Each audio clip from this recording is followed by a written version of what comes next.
Halo anak-anak sekolah minggu semuanya, apa kabar? Selamat hari Minggu ya.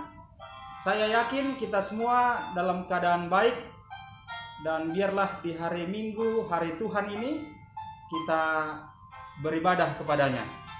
Abang Pendeta akan menyampaikan firman Tuhan.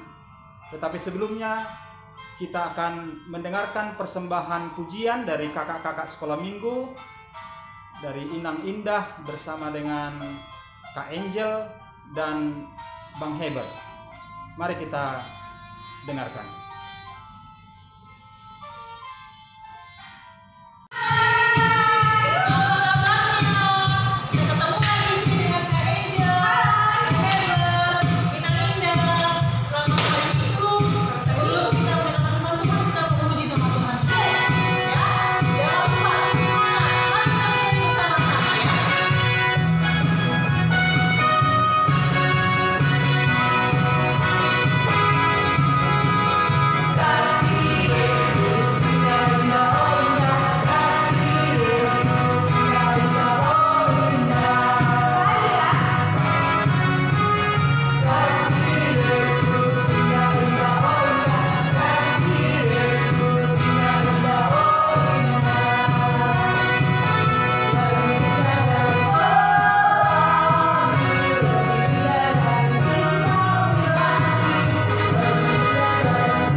Ayo adik-adik kita buka Alkitab firman Tuhan untuk hari ini, yaitu dari 1 Korintus 12 ayat 4 sampai 6. Tetapi sebelumnya mari kita berdoa. Bapa di surga, terima kasih Tuhan karena kasih-Mu yang besar yang menyertai kehidupan kami. Walaupun saat ini kami tidak dapat bertemu secara tatap muka ya Tuhan, tetapi kami tahu Tuhan memampukan kami, memperlengkapi kami sehingga kami tetap dalam keadaan ini tetap dapat bersekutu melalui media yang ada ini. Tuhan, kami akan membaca dan merenungkan dan kami akan diajar oleh firman Tuhan. Anak-anak sekolah minggu akan mendengarkan sabda-Mu Tuhan.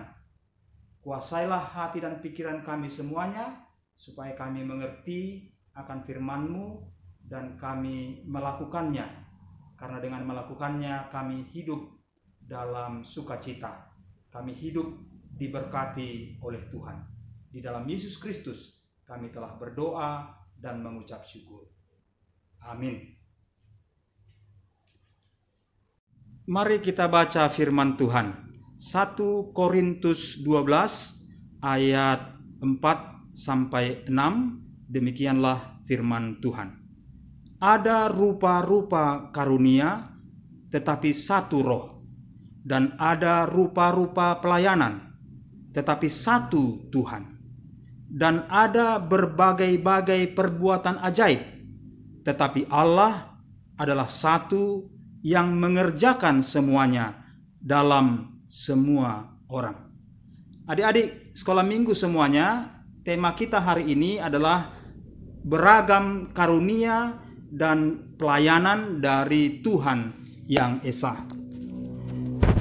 Dalam firman Tuhan yang sudah kita baca ini, kita akan melihat nanti adik-adik sekolah minggu semuanya bahwa di dalam diri orang-orang yang percaya terdapat beragam karunia, beragam pemberian, beragam kemampuan yang ada pada diri orang percaya.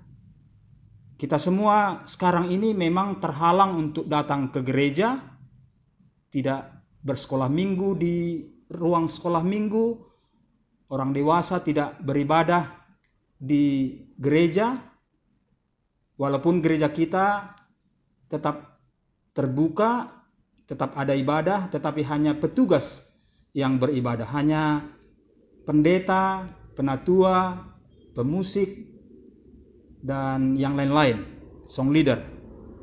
Nah, selama keadaan COVID-19 ini, ada beragam cara yang dilakukan oleh gereja untuk tetap dapat bersekutu. Dalam gambar ini, Amang Pendeta menunjukkan bahwa inilah yang kita lakukan di gereja kita ya. Gereja kita tetap beribadah, dan ibadah di gereja ini oleh petugas bisa diikuti oleh warga jemaat dari rumah masing-masing dengan menggunakan Zoom ya. Adik-adik tahu Zoom ya? Jadi ibadah kita selama ini menggunakan Zoom. Dan ini contohnya. Ini adalah gambar dari satu kebaktian kita di mana orang-orang anggota jemaat, bukan hanya anggota jemaat kita, ternyata ada juga yang ikut, yang lain mengikuti ibadah ini dari rumah masing-masing. Ini satu foto ketika kami selesai melayani, berfoto supaya nanti bisa dikenang ya ketika COVID ini nanti sudah berlalu. Di gereja kita sekarang adik-adik, karena ada kabar atau ada pemberitahuan dari pemerintah bahwa akan boleh dibuka ibadah di gereja, tapi hanya khusus untuk ibadah minggu. Dan ada persyaratannya, ada protokolnya namanya.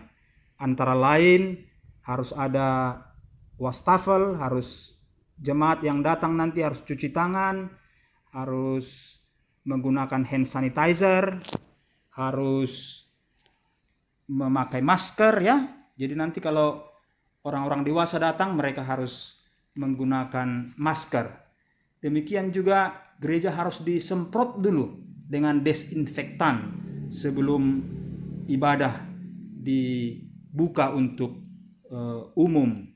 Dan belum semua bisa ikut. Jadi orang lansia, orang lanjut usia, opung belum bisa ikut karena memang dibatasi yang bisa hadir di gereja. Anak-anak juga belum bisa ikut. Jadi tetaplah dulu anak-anak beribadah di rumah ya. Dan yang ada di gereja nanti itu pun belum tahu kita kapan itu bisa kita lakukan.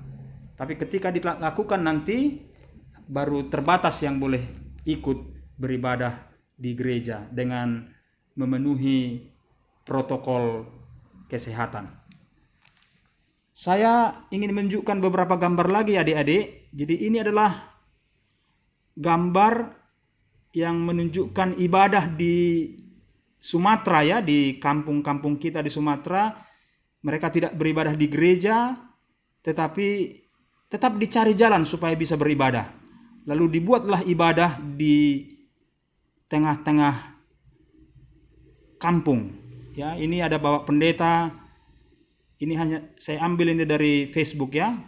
Memimpin ibadah sambil maskernya diturunkan sedikit. Demikian juga Pak Penatua barangkali di belakang itu.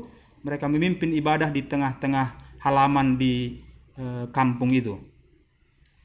Nah, ini gambar yang lebih luas ya. Jadi di tengah-tengah kampung itu sampai ada motor di situ.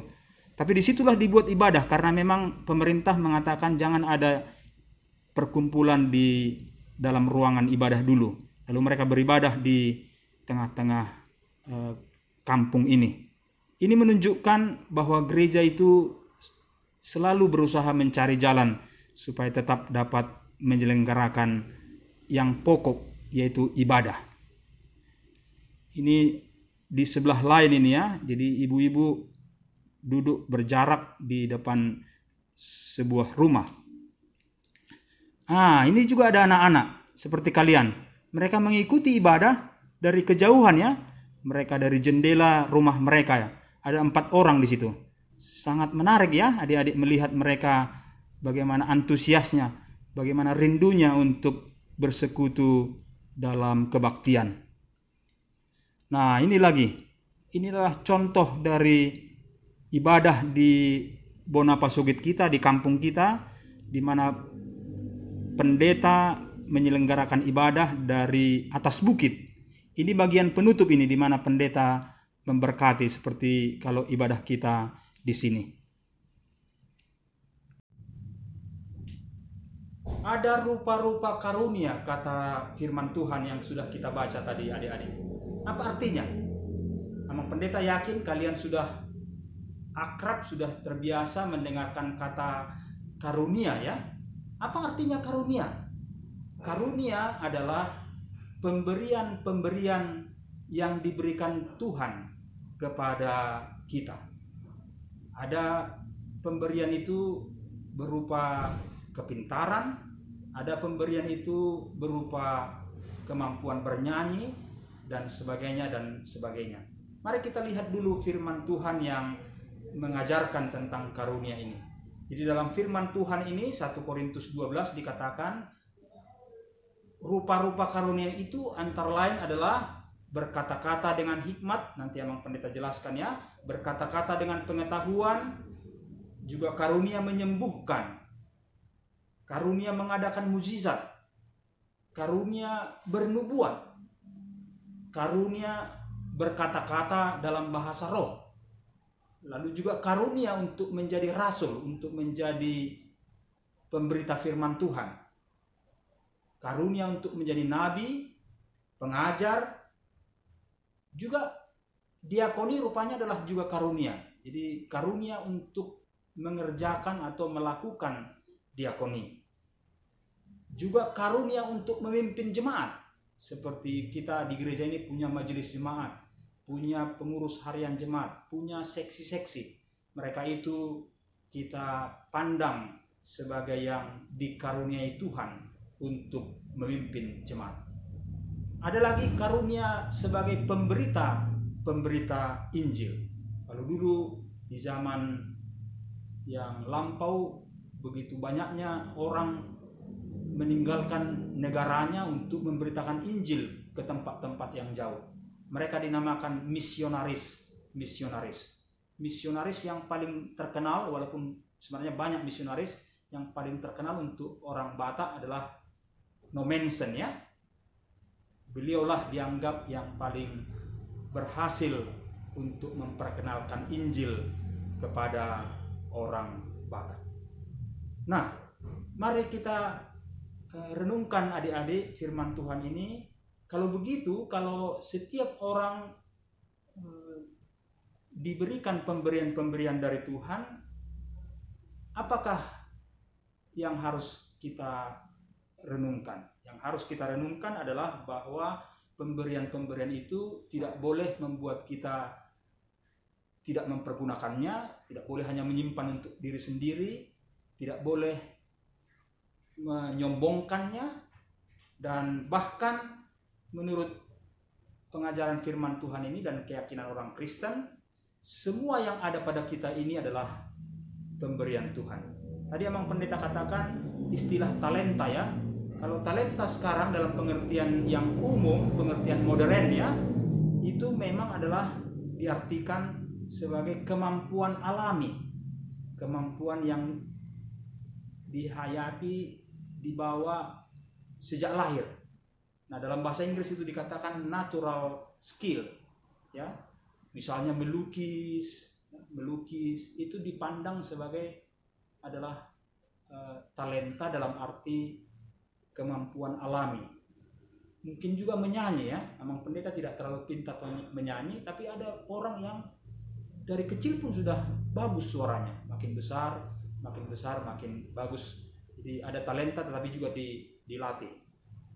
Talenta juga menurut pengertian Kristen, kemampuan bawaan itu adalah menurut orang Kristen adalah pemberian Tuhan. Nah, itu yang kita renungkan hari ini adik-adik, supaya kita melihat, menyadari, adik-adik diajarkan sekarang bahwa segala yang ada pada kita itu, kesehatan kita, kebisaan kita, kepintaran kita, apa-apa yang baik semuanya itu adalah pemberian Tuhan. Dan kalau begitu, maka firman Tuhan ini tadi mengatakan Tuhan menghendaki agar pemberian-pemberian itu dan karunia-karunia itu dipergunakan untuk kebaikan persekutuan. Dan Roh Kudus akan menuntun bermacam-macam karunia itu yang ada pada kita, pada berbagai orang, supaya menjadikan persekutuan menjadi baik. Bahkan supaya orang Kristen dengan talentanya dan karunia-Nya menjadikan dunia ini menjadi dunia yang baik. Itulah yang diajarkan kepada kita. Jadi mari kita hitung karunia yang diberikan oleh Tuhan, mari kita cermati, mari kita hitung berkat-berkat yang diberikan Tuhan, kita pergunakan itu untuk kebaikan persekutuan, kebaikan keluarga, kebaikan lingkungan, kebaikan dunia ini, dan terutama untuk menjadi hormat bagi Tuhan. Itulah yang diajarkan kita hari ini, dan saya akan memberikan ayat hafalan, bukan saya tapi dari almanak kita, ayat hafalan untuk kalian semua ya, untuk hari ini, seminggu ini. Hafallah, yaitu Efesus 4 ayat 3 dan 5. Amang pendeta menambahkan ayat 3-nya. Efesus 4 ayat 3 dan 5, demikian firman Tuhan. Dan berusahalah memelihara kesatuan roh oleh ikatan damai sejahtera. Satu Tuhan, satu iman, satu baptisan. Amin.